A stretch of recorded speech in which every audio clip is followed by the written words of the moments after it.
1980 में जब पहली बार भागलपुर में अंधे किए गए लोगों की तस्वीरें छपीं तो उसने पूरे जनमानस को बुरी तरह से झकझोर दिया। कुछ पुलिस वालों ने तुरंत न्याय करने के नाम पर कानून अपने हाथों में ले लिया और 33 अंडर ट्रायल लोगों की आंखें फोड़कर उसमें तेजाब डाल दिया। बाद में इस पर एक फिल्म भी बनी, गंगाजल। शौरी याद करते हैं, नवंबर 1980 में हमारे पटना संवाददाता अरुण सिन्हा को पता चला कि भागलपुर में पुलिस और आम लोग जेल में बंद कैदियों की आंखों में तेजाब डालकर उन्हें अंधा कर रहे हैं। जब उन्होंने इसके बारे में पता करना शुरू किया तो पटना में आईजी जेल ने इस बारे में कोई जानकारी देने से इनकार कर दिया। अरुण सिन्हा, जो बाद में गोवा के अखबार नवहिंद टाइम्स के संपादक बने, बताते हैं, जब मैं भागलपुर जेल के सुपरिटेंडेंट बच्चू लाल दास से मिला तो शुरू में उनका रवैया बहुत सावधानी भरा था। वो अंधे किए गए कैदियों के बारे में मेरे सवालों का जवाब देने में हिचक रहे थे। लेकिन जब उन्होंने इस बात की जांच कर ली कि मैं कौन हूं और मैं वास्तव में इंडियन एक्सप्रेस के लिए काम करता हूं और इससे पहले मैंने किस तरह की खबरें की हैं, तो वो मुझसे पूरी तरह से खुल गए। सिन्हा कहते हैं, वो बहुत बहादुर अफसर थे। मैं हमेशा उन्हें बहुत आदर के साथ याद रखूंगा, क्योंकि जिस दिन से उन्होंने मुझे वो सब बातें बताई मैं देख सकता था कि वो साफ अंतःकरण वाले शख्स हैं जो आमतौर से सरकारी अफसरों में नहीं मिलता। यही नहीं, वो निडर भी थे। इसका सबसे बड़ा उदाहरण तब मिला जब सरकार ने उन्हें निलंबित कर दिया और उन्होंने सरकार की ताकत का बहुत जीवट से मुकाबला किया। बाद में वो बहुत मशक्कत के बाद बहाल हुए। अपने पूरे करियर को दांव पर रख उन्होंने मुझे ऐसे दस्तावेज दिखाए जिनसे ये साफ हो गया कि कहीं न कहीं पुलिस इस जघन्य अपराध में शामिल है। मैंने अरुण शौरी से पूछा कि इन कैदियों को किस तरह से अंधा किया जाता था। शौरी का जवाब था, इन लोगों को पकड़कर पुलिस स्टेशन ले जाया जाता था, जहां पुलिस वाले उन्हें बांधकर जमीन पर गिरा देते थे और उनके ऊपर बैठ जाते थे। कुछ पुलिस वाले उनके पैर और बाहों को पकड़ लेते थे। फिर बोरा सिलने वाले नुकीले लंबे सूजे टकवा को उनकी आंखों में भोंक दिया जाता था। एक तथाकथित डॉक्टर साहब आते थे जो ये सुनिश्चित करने के लिए कि उसे बिल्कुल भी दिखाई न दे फोड़ी गई आंखों में तेजाब डाल देता था। एक ऐसी भी घटना हुई जब अंधे किए गए 7 कैदी एक कमरे में लेटे हुए थे। तभी एक डॉक्टर साहब अंदर पहुंचे। अरुण शौरी बताते हैं, उन्होंने बहुत मीठी आवाज में उन कैदियों से पूछा, क्या तुम्हें कुछ दिखाई दे रहा है? कैदियों को कुछ उम्मीद जगी कि शायद डॉक्टर को अपने किए पर दुख हो रहा है और शायद वो हमारी मदद करने आए हैं। 2 कैदियों ने कहा कि वो थोड़ा बहुत देख सकते हैं। ये सुनकर डॉक्टर कमरे से बाहर चला गया। इसके बाद दोनों कैदियों को एक एक करके कमरे से बाहर एक दूसरे कमरे में ले जाया गया। वहां उनकी आंखों से रुई हटाकर उन्हें एक बार फिर फोड़कर उसमें तेजाब डाल दिया गया।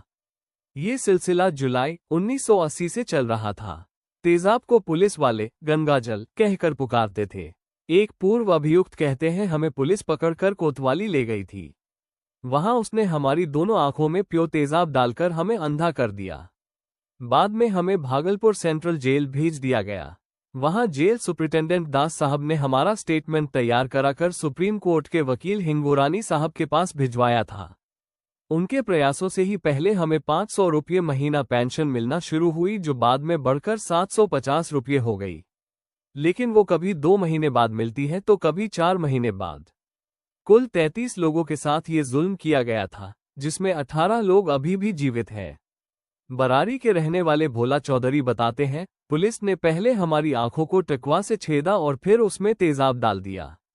हमारे साथ 9 लोगों के साथ ऐसा किया गया। बाद में जब अरुण सिन्हा ने और जांच की तो पता चला कि जगन्नाथ मिश्रा मंत्रिमंडल के कम से कम एक सदस्य को पिछले 4 महीनों से इस मुहिम के बारे में जानकारी थी और उन्होंने इस बारे में पुलिस को आगाह भी किया था। लेकिन भागलपुर के पुलिस अधिकारियों ने उसका ये कहकर जवाब दिया था कि जिले में कानून और व्यवस्था बनाए रखने के लिए यही सबसे कारगर तरीका है।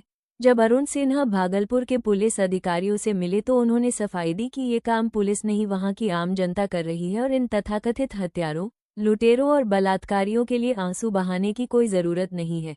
अरुण सिन्हा ने पटना लौटकर रिपोर्ट फाइल की। उनकी रिपोर्ट 22 नवंबर 1980 के इंडियन एक्सप्रेस के अंक में eyes puncture twice to ensure blindness शीर्षक से मुख्य पृष्ठ पर छपी। अरुण सिन्हा बताते हैं, ये रिपोर्ट छापकर मेरे जीवन के लिए खतरा पैदा हो गया था। आम लोग सड़कों पर पुलिस के समर्थन में उतर आए थे। उनका कहना था कि पुलिस ने बिल्कुल सही काम किया है। रिपोर्टिंग के लिए मुझे नकली पहचान बनाकर भागलपुर जाना पड़ रहा था। जब पुलिस वाले सस्पेंड हुए तो वो लोग भी सड़क पर आ गए। सिविल एडमिनिस्ट्रेशन के लोग भी उनके साथ थे। उस समय बड़ा अजीब समा बन गया। वो कहते हैं, भागलपुर का सारा संभ्रांत वर्ग उनके साथ था। ऊंचे पद, ऊंची जाति और यहाँ तक कि वकील, छात्र और तथाकथित पत्रकार लोग भी। उन्होंने जिला मजिस्ट्रेट के दफ्तर के सामने प्रदर्शन किया और नारे लगाए कि ये पुलिस वाले निर्दोष हैं। उस समय पूरे भागलपुर में नारे लग रहे थे, पुलिस जनता भाई भाई। हमें जिस वजह से बहुत मदद मिली वो ये थी कि पुलिस में भी दो धड़े बन गए थे। एक धड़ा इस पूरे मामले को रफा दफा करने की फिराक में था तो दूसरा धड़ा जो मानवाधिकारों के प्रति थोड़ा सजग था, पुलिस वालों के काले कारनामों की एक एक खबर हमें दे रहा था। लेकिन ज्यादातर पुलिस वालों की लाइन यही थी कि ये वहशीपन हमने नहीं, जनता ने किया है।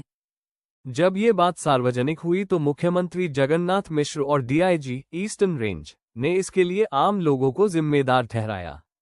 अरुण शौरी पूछते हैं, अगर आम लोग ही इसके लिए जिम्मेदार थे तो सवाल उठता है, लोगों को तेजाब मिला कहां से?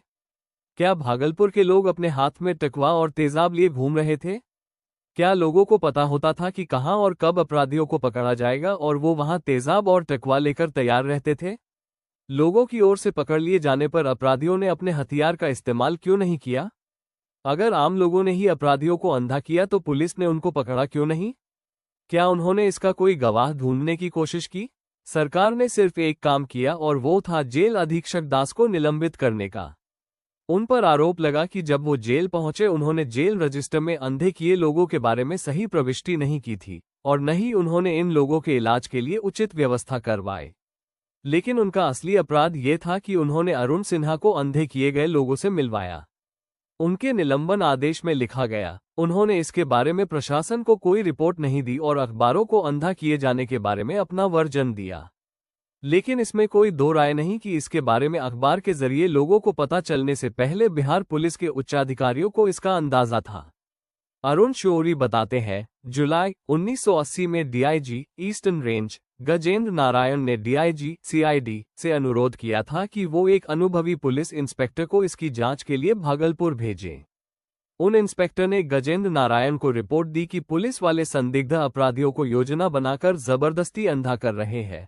उस इंस्पेक्टर ने पटना लौटकर डीआईजी सीआईडी एम.के. झा को भी यही रिपोर्ट सौंपी।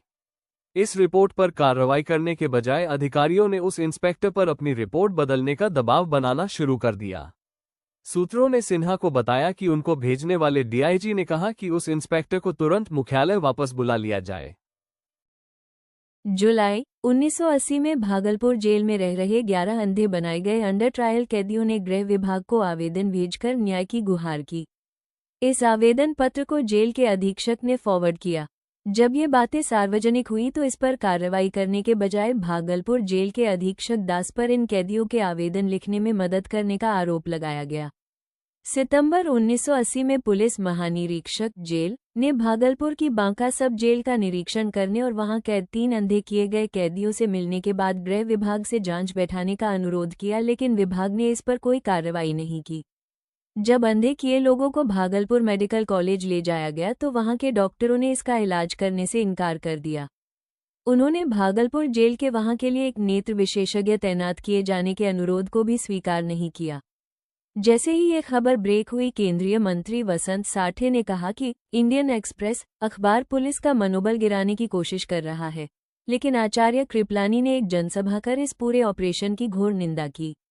जब संसद में ये मामला उठा तो शुरू में सरकार ने ये कहकर अपना पल्ला झाड़ने की कोशिश की कि जो कुछ भी हुआ वो दुर्भाग्यपूर्ण है, लेकिन चूंकि कानून और व्यवस्था राज्य सरकार के कार्यक्षेत्र में आता है, इसलिए इस पर विचार करने की उचित जगह विधानसभा है, न कि संसद। प्रधानमंत्री इंदिरा गांधी ने इस पूरे प्रकरण पर गहरा दुख प्रकट करते हुए कहा कि वो इस बात पर यकीन नहीं कर पा रही हैं कि आज के युग में ऐसी चीज भी हो सकती है। केंद्र सरकार ने बिहार सरकार को निर्देश दिए कि वो पटना हाईकोर्ट से उस जिला जज के खिलाफ कार्रवाई करने का अनुरोध करे जिसने इन नेत्रहीन बंदियों को कानूनी सहायता दिलवाने से इनकार कर दिया था। उसने ये भी घोषणा की कि अंधे किए गए 33 लोगों को 15,000 रुपये की सहायता दी जाएगी ताकि उससे मिलने वाले ब्याज से वो अपना जीवनयापन कर सके। गृह मंत्री ज्ञानी जैल सिंह ने पीड़ित लोगों के परिवारों से अपील की कि वो इस मामले को तूल न दें, क्योंकि इससे विदेश में भारत की बदनामी होगी। सुप्रीम कोर्ट ने इस पूरे मामले का संज्ञान लेते हुए इन सभी पीड़ितों की दिल्ली के अखिल भारतीय चिकित्सा विज्ञान संस्थान में जांच कराने का आदेश दिया। उसने ये भी कहा कि इन लोगों को जो शारीरिक नुकसान हुआ है उसको वापस लाने के लिए अदालत कुछ नहीं कर सकती, लेकिन जिन लोगों ने ऐसा किया है उनके खिलाफ कार्रवाई होनी चाहिए ताकि इस तरह की क्रूरता भविष्य में कभी न दोहराई जाए। अरुण शौरी बताते हैं, बिहार सरकार ने ये बताने के लिए कि वो इस पर कुछ कर रहे हैं, इस काम में शामिल पुलिस अधिकारियों की पहचान परेड करवाई और पूरी तरह से अंधे हो गए लोगों से कहा गया कि वो उन पुलिस अधिकारियों की पहचान करें जिन्होंने उनको अंधा किया था। इसके बाद उसने 15 पुलिस कर्मियों को निलंबित कर दिया, लेकिन 3 महीनों के अंदर ही हर एक व्यक्ति का निलंबन आदेश वापस ले लिया गया। कुछ वरिष्ठ अधिकारियों का तबादला भर किया गया। उस अफसर को जो भागलपुर शहर का एसपी था, रांची का एसपी बना दिया गया। एक और व्यक्ति जो भागलपुर जिले का एसपी था, उसे मुजफ्फरपुर का एसपी बना दिया गया।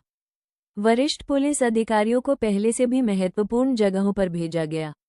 डीआईजी, सीआईडी को बिहार मिलिट्री पुलिस का प्रमुख बनाया गया और डीआईजी भागलपुर को डीआईजी विजिलेंस के महत्वपूर्ण पद पर भेज दिया गया।